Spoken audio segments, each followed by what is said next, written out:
ব্রহ্মলোকে মা লক্ষ্মী ও মা সরস্বতী একসঙ্গে বসে আছেন এবং কথা বলছেন।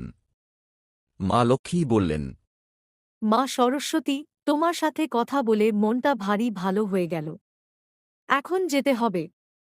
মানুষদের দেখাশোনা করতে হবে যে।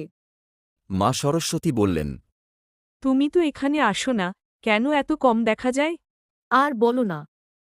তোমার মতো যদি শুধু বীণা বাজাতে পারতাম, তবে নিশ্চয়ই নিয়মিত আসতে পারতাম। কিন্তু আমাকে তো সারাক্ষণ মানুষদের সুখ সমৃদ্ধি দেখাশোনা করতে হয়। তাই সময় পাই না। মা সরস্বতীর মুখ গম্ভীর হয়ে ওঠে। মা সরস্বতী রেগে গিয়ে বলেন, তুমি কি বলতে চাচ্ছ, আমার কাজ শুধুই বীণা বাজানো? তোমার কাজ বড়, আমার কাজ তুচ্ছ? না, মা, আমি সেই অর্থে বলিনি। কিন্তু সত্যিই আমার দায়িত্ব অনেক। দুজনের মধ্যে উত্তপ্ত বাক্য